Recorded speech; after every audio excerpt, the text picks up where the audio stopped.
Hi folks, today what we have on our plate is going to be wide bodies. We're going to discuss the difference between the single stack and the wide body 1911. Check it out right here. Hello folks, here we are today. What are we going to go on to today with 1911 tech? We're going to continue our frame series. We've had a lot of questions also on wide body frames, which I appreciate you guys emailing in and leaving comments on the YouTube section and on our blog at our Fusion Firearms website. It gives us some good ideas if we miss anything. And the wide bodies are popular, and so we're going to go over those today and what are the differences. Being in the shop, working with customers every day, we get questions daily on what's the difference. People think there's some big mystery to the wide body frame. And really, most of the characteristics between a wide body frame and a standard single stack frame are the same. They're the same. They're not much different. Of course, the wide body is going to take a bigger magazine. So yes, the magwell area is going to be bigger. The grip area is going to be bigger. And then there's a few parts that are not common. Okay. We get questions again all the time. Thumb safeties. Oh, will my regular thumb safety fit? What thumb safety do I need on a P16, a para-ordnance style frame, or an STI 2011 style frame? Well, guys, it's the same. It's the same thumb safety as that on a regular single stack, okay? So there's only a few parts you really have to worry about, and then there are a few other parts that you need to look at and consider if you're upgrading your pistol. And what do I mean by upgrading? Okay, I mean, say you're going to upgrade to a magwell. All right, when you go to a magwell, if you're going to be using a standard wide body mainspring housing, you'll use a standard mainspring housing retainer pin. But if you're going to go to a magwell, okay, and this is a 2011 style magwell that we produce and sell on our website, then you're going to need a longer pin. Why? Because it just doesn't hold in the mainspring housing. It actually holds in the mainspring housing and the magwell portion of the assembly. So again, those are just some small little things you want to think about. But generally, in all aspects, the wide body frames, regardless if it is a para style or 2011 style, and again, there's not a broad range of wide body frames out there in the 1911 base. You pretty much have 2011 style, which developed by SVI STI, okay, which is this style here where you're going to have a modular polymer, or some guys are producing aluminum and stainless now for the bottom, okay, and then you're going to have your steel frame basically, okay, and that's the basic concept of the 2011 style wide body right there. All right, which again, we also produce these. You can buy the kits and parts right off our website. The other style that's popular also will be the para-ordnance style. And what do I mean by that? Okay, well, if you're looking at, say, a Remington wide body, or if you're looking at a Springfield wide body, or if you're looking at a para-ordnance wide body, they pretty much all have the exact same frame, even though one might be shorter because it takes a shorter magazine, or it's a little longer in the grip section of a full-size government length than is taking a full-size magazine. So again, other than this frame will not be modular. It won't have the two pieces such as the 2011, which will have the frame, steel frame section, some are aluminum, or the bottom, which is poly aluminum, or some people are making them out of stainless right now. It just depends on what you want for your 1911 build, what's in your bill of materials to make that dream gun of yours. So then we'll move on to the para style. The para style is pretty much all one piece, just as a 1911 frame is, all one piece. There isn't a separate grip area.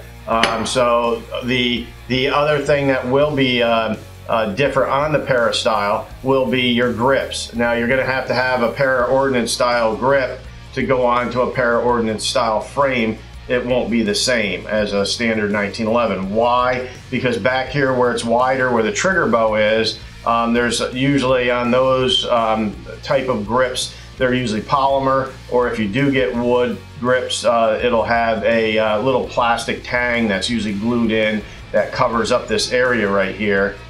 And we'll give you some detailed pictures of that later, but this area right here where the trigger bow goes in, because again, it's a wider trigger bow. Some folks will ask, okay, well, why do you have a wider trigger bow? So again, that's one of the unique parts on the wide bodies. Okay, so you'll have a single stack trigger, which again we'll show you details, and you'll have a wide body trigger, which will have the wider trigger bow. Why? Okay, because when you and I don't know if this will go in, probably will, yeah. These trigger bows that we produce right now, we do not make one for the para-ordnance style as of this time. We are looking at designing one. We do make right now the 2011 style trigger bow, okay, and a wide variety of triggers, and obviously we make the single stack style. So in a 1911 design or 2011 or para style, the trigger bow, the magazine itself will go up inside when it loads into the gun in the trigger bows like that. So as you have to have the clearance for the magazine. So in the wide bodies, as the magazine is wider, you'll have to have a wider gap in the back of the frame to accommodate the width of the trigger bow. So as you insert it into the frame to do your assembly. So again, that's just, you know, basic 101s there. And on the para style frames, again, you'll see this cut here, and you know, without covering that up with some type of grip or shroud type material on the grip, it kind of looks ugly and looks like you have a big gap in your frame. Also, is you know, an area where debris can get into your trigger mechanism. So that's the basics from a bird's eye view of the two styles of frames. The next thing we'll go into unique parts. Okay, well, we can cover magazines. Obviously, you have a wide body versus a single stock, so obviously your magazine is going to be different. Okay, that's the other thing. In the wide body magazines, you know, there's a lot of issues with a lot of wide body magazines. So you know, people will tune their magazines to the gun a lot of times. Many of the wide body magazines, some of the common things that I see that are wrong with them. Sometimes feed lips, okay? Feed lips get banged up both in single stack and the wide bodies. Why? A lot of times it can be from dropping the magazine, things of that nature, but many times it's user error, okay? What do I mean by user error? Okay, well, so you have a P16 mag or a P14 mag. How many rounds are you supposed to have in there? 14 rounds, okay, or 16 rounds. Or you have here your single stack magazine, and it's an 8-round magazine. And I see people constantly bring guns in with the lips, the feed lips of the magazines all spread. Why? Okay, because they've already got 14 in there, they didn't count right, and they're trying to jam Mr. 15 in there, and as they're doing it, they're just spreading the material. And you know, this is sheet metal, guys, so you know it's thin sheet metal, so it's easily bent. So again, we're asking a lot from a piece of sheet metal. So you know, keep counts on what you're putting into the magazines, because again, I see a lot of feeding issues related to magazines due to feed lips being messed up, and people are trying to jam that extra round in there and spreading the lips. The other thing are the followers. Most of the followers that you'll find in the wide body magazines are polymer, okay? And I find some's fault of the magazine, some's fault of the mag body itself. And what do I mean by the mag body itself? What's the fault of that, Bob? Well, some of these you'll find that the actual housing of the magazine here has some warpage to it, and it will actually be going into the area where the cartridges are supposed to be. So as the warpage goes down in and you're trying to push this follower down, the follower will start getting stuck on actually the internal tube of the magazine here as it wants to nosedive down a little bit, as it changes its geometry and the spring is compressing. So that's another little error that we see a lot of times in many magazines. So again, just be aware of your magazine and treat them right, and check them. You know, when you get your first magazines, your wide body magazines, I usually take a you know, one of our scribes, or you take a chopstick, whatever, just take it and just run it up and down. Make sure this compresses properly. Make sure it's running smoothly and that the follower is not getting stuck as it's going down inside the magazine body itself. So just a little quick tip there. So magazines are one, and that's pretty obvious, but there's a lot to the magazine to make sure that it's performing well for you. The other we'll go to is the actual mag release itself, okay, the mag release. Now, that because again, the frame is wider here in this section, so we have to go with a wider mag release.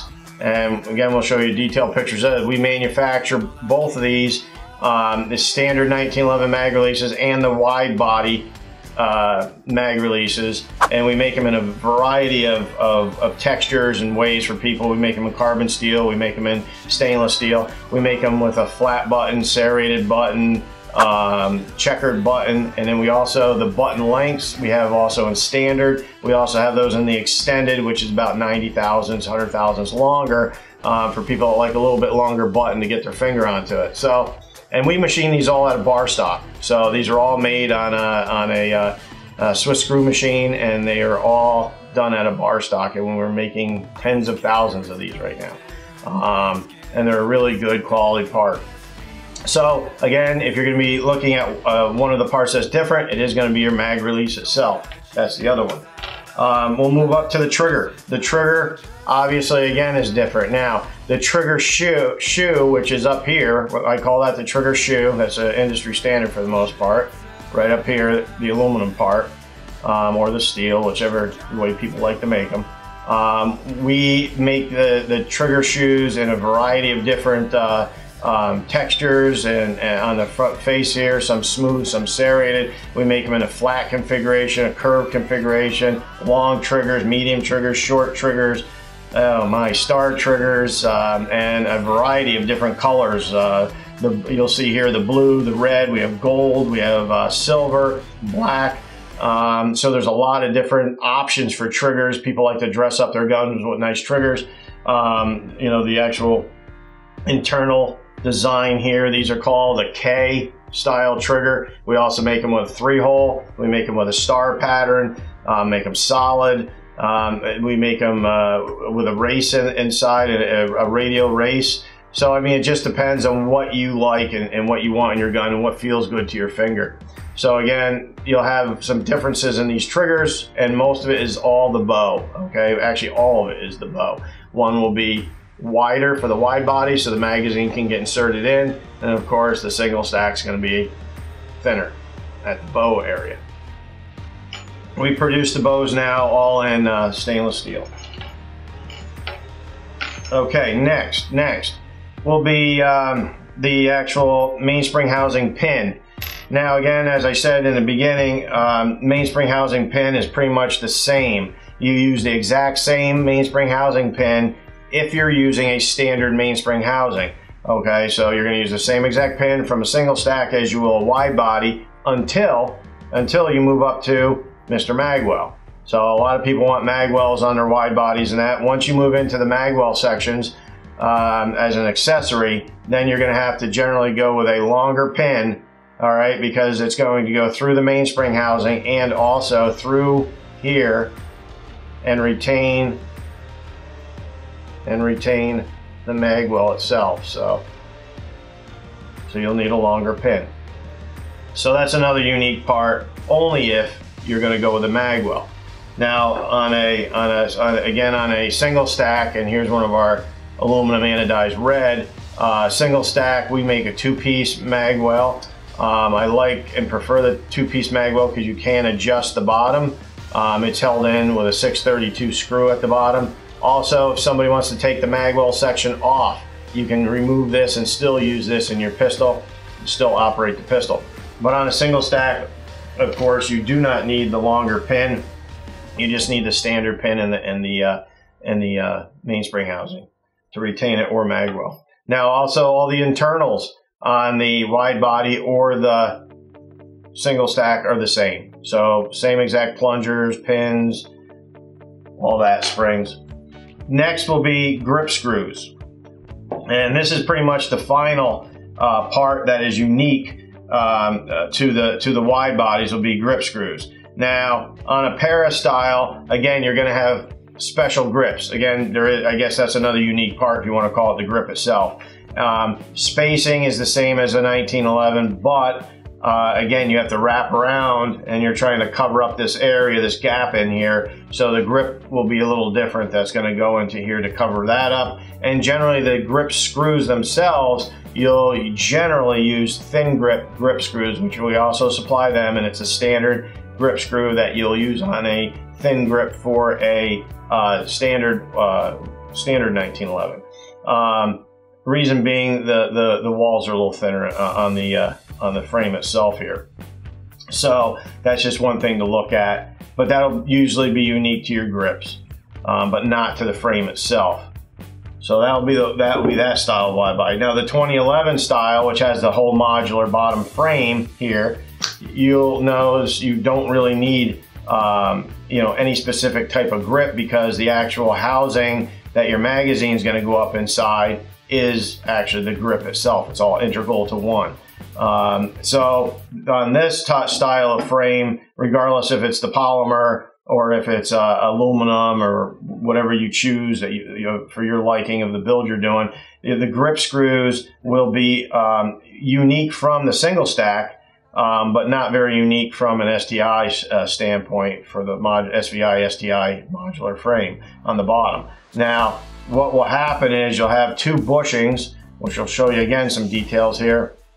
And these bushings have a flat milled on them. Those will actually go up into the frame on this hole here, go in the inner side of the frame and go into the frame, and then you'll use the grip screw going through the polymer side and retain it that way. So really on the 2011 style, your top screws, your top two screws, which will be different from a 1911 style.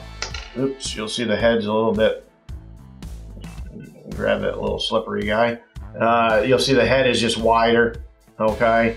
And it's a bigger thread. It's a bigger thread. We also supply the screws here. You can get them right off our website.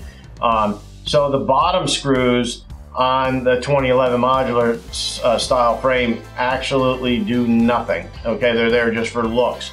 They're just screwed right into the material itself on the bottom, and they have no use really at all other than to make it look like there's a grip screw there. The other thing you want to watch though, if you do replace these, is that make sure that the screw does not protrude into the magwell area here, because if it does, sometimes you'll see where you can't get a magazine up in here, or you're having a magazine getting bound up into the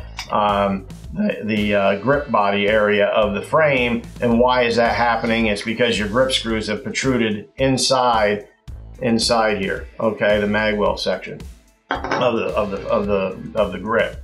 So that's one thing to look at. Now the top screws, of course, they're doing all the work.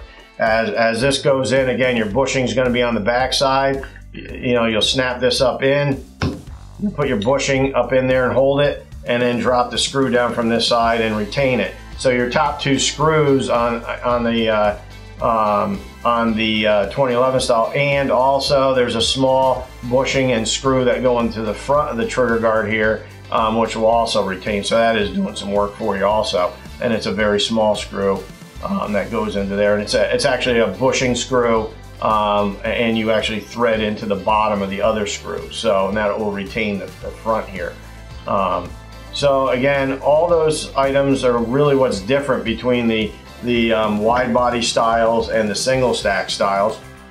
Everything else will stay the same. We get guys calling all the time, and oh, I got a pair of P14, or I got a pair of P16, and I need a specific top end for it, something special. And it's like, no, the whole top end is exactly the same as it is on a 1911, okay, single stack. Now the only differences that you'll have to look at in the top ends will be barrels, okay? So, and then that leads to possible other differences with recoil systems and things of that nature.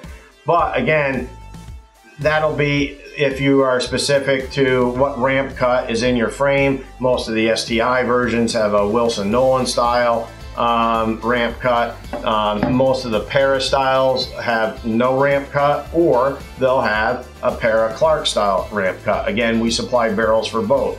So if you're replacing a full top end, you know, when you call into Fusion, hey, I need a top end for my para, you know, I want it in 40 caliber, I want a 6-inch, I want these sights on it, I want fancy top on it, I want the vent cuts on it, whatever you want to make that dream gun that you're working on, all you have to do is specify what ramp you need on the barrel, and we'll make sure that that barrel's fitted into the top end for you, for your assembly into your lower. And again, if you don't understand what that is, we do have some other videos available right now that explain the barrel differences. And if you still don't understand, a lot of guys, we just tell them, hey guys, just take a picture, take your top end off, take a picture with your phone of the barrel itself, send it in to us, we'll let you know what you need. And it makes it real simple that way. So again, guys, there's really not a lot of differences between the 2011 style, the para style, and the single stack for most parts, okay? There's just a few unique parts you gotta really think about and address depending on you know, the gun itself, okay, the frame that you're using, and how you're gonna accessorize that. You may need some other unique parts if you're gonna accessorize things a little differently. So that's it in a nutshell on the wide body frames. We appreciate you coming and watching. Please follow us, like us, you know, and spread the word around all these great videos that we're doing for you guys. Thank you very much. Have a great day. Goodbye from Fusion Firearms.